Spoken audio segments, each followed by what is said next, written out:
ইতিমধ্যেই খাল খনন কর্মসূচি গ্রহণ করা হয়েছে।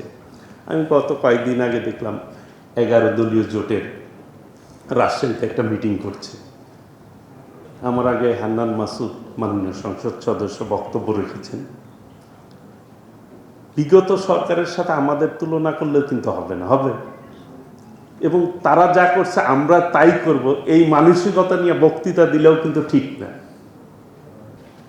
বিগত দিনে যে সরকার ছিল সেই সরকার তারা এই সেক্টরগুলিতে কিন্তু খেয়াল করে না, যেই জন্য চিংড়ি উৎপাদন দেখবেন আপনি গ্রাফিক্যালি দিন দিন কমে গেছে। ইতিমধ্যে আমাদের মাননীয় প্রধানমন্ত্রী তিনি সার্বিকভাবে খোঁজখবর নিয়েছেন, এই ব্যাপারে কাজ করতে বলেছেন। আমি গত কিছুদিন ধরে এই নিয়ে কাজ করতেছি যে এই চিংড়ির রপ্তানি কীভাবে আমরা বাড়াতে পারি, এবং দেশের অভ্যন্তরীণেও কিন্তু চিংড়ির চাহিদা বেড়েছে। তো ইতিমধ্যেই আমরা বিভিন্ন প্রজাতি নিয়ে কাজ করছি যে কোনটায় গেলে আমরা ভালো করব। এর মধ্যে বেনামি একটি চিংড়ি রয়েছে, সেটি নিয়েও আমরা কাজ করছি। আমরা দ্রুততম সময়ের মধ্যেই সেটি বাস্তবায়ন করব ইনশাল্লাহ। এখানে নির্বাচনী আমার আগে হান্নান মাসুদ মাননীয় সংসদ সদস্য বক্তব্য রেখেছেন, বিগত সরকারের সাথে আমাদের তুলনা করলে কিন্তু হবে না, হবে, এবং তারা যা করছে আমরা তাই করব, এই মানসিকতা নিয়ে বক্তৃতা দিলেও কিন্তু ঠিক না। আমরা সবাই কিন্তু একটা রেজিমের বিরুদ্ধে আন্দোলন করে একটা ফ্যাসিস্ট গভর্নমেন্টের বিরুদ্ধে এখন যারা সংসদে রয়েছে বিশেষ করে সবাই কিন্তু একটা ফ্যাসিবাদের বিরুদ্ধে আন্দোলন সংগ্রাম করেছে যে এই বাংলাদেশ আমরা চাই না, আমরা বাংলাদেশের স্বার্থ রক্ষা করে পথ চলবে এইরকম বাংলাদেশ আমরা চাই না সবাই। কাজেই সবাই যেহেতু এই আন্দোলন করে আমরা সংসদে এসেছি, অবশ্যই এই গভর্নমেন্টের প্রতি আমাদের আস্থা রাখা উচিত। মাত্র আজকে মোস্ট প্রবাবলি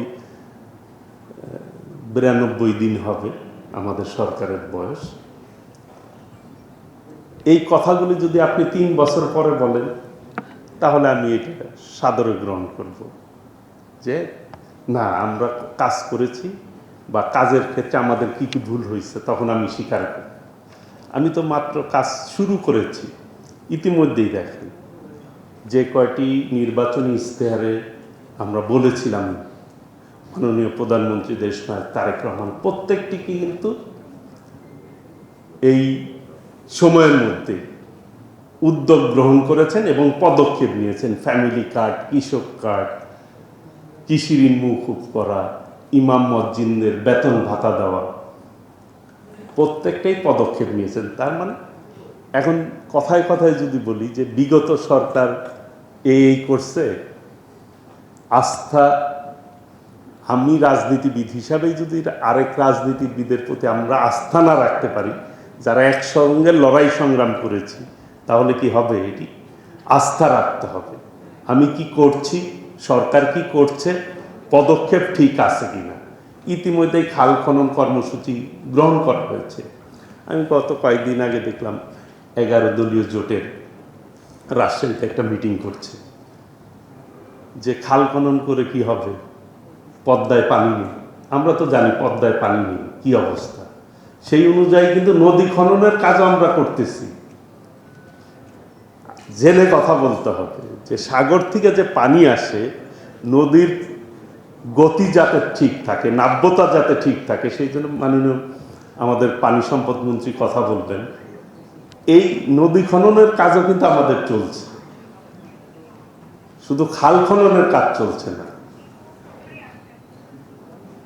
কাজেই বিরোধিতার খাতিরে বিরোধিতা করলে হবে না, আমাদেরকেও নিজেদেরকে চেঞ্জ হতে হবে, পরিবর্তন হতে হবে। সবাই পরিবর্তন চায়, মানে সবাই পরিবর্তন চায় বিদায় ফ্যাসিবাদের পতন হয়েছে। তা নইলে তো ফ্যাসিবাদের পতন হতো না। এখন ফ্যাসিবাদের মতোই আমরা করবো এটা ভাবার কোনো কারণ নাই।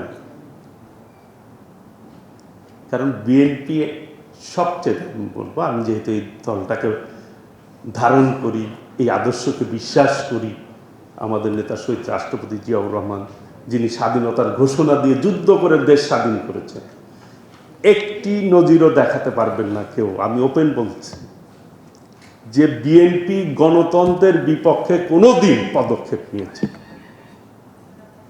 বিএনপির এই রাজনৈতিক ইতিহাসে।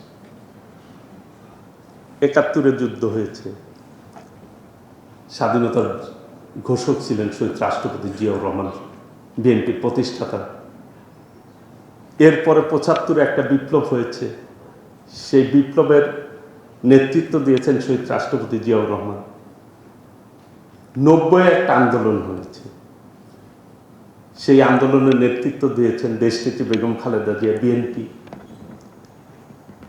২৪-এর আন্দোলন হয়েছে, এই ধারাবাহিক আন্দোলনের নেতৃত্ব দিয়েছেন দেশনেত্রী বেগম খালেদা জিয়া, পরবর্তীতে দেশনায়ক তারেক রহমান। সকলে মিলে ঐক্যবদ্ধভাবে ফ্যাসিবাদের বিরুদ্ধে আন্দোলন সংগ্রাম হয়েছে। আমাদের নেতা মাননীয় প্রধানমন্ত্রী নেতৃত্ব দিয়েছেন দেশনায়ক তারেক রহমান। উনি বলেছেন সবাই মিলে আমরা আন্দোলন করেছি, উনি কিন্তু একার কথা বলেন নাই, সবার কথা বলেছেন।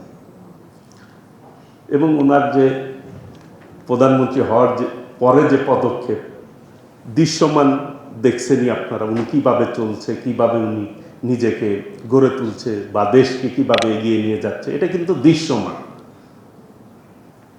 কাজেই বিএনপি রাষ্ট্রীয় ক্ষমতায় থাকা অবস্থায় কখনোই ফ্যাসিবাদের চরিত্র ধারণ করেছে একটি নজিরও দেখাতে পারবেন না। বিএনপি সবচাইতে উদার আধুনিক গণতান্ত্রিক দল হচ্ছে বিএনপি। গণতন্ত্রকে যে ধারণ করে, লালন করে, কাজেই আমি বলবো বিএনপিকে এই দেশের জনগণের উপরে আস্থা নিয়েই কিন্তু বিএনপি রাজনীতি করে, এবং আস্থা ধরে রাখার জন্য আমরা দেশের স্বার্থে কাজ করে যাচ্ছি।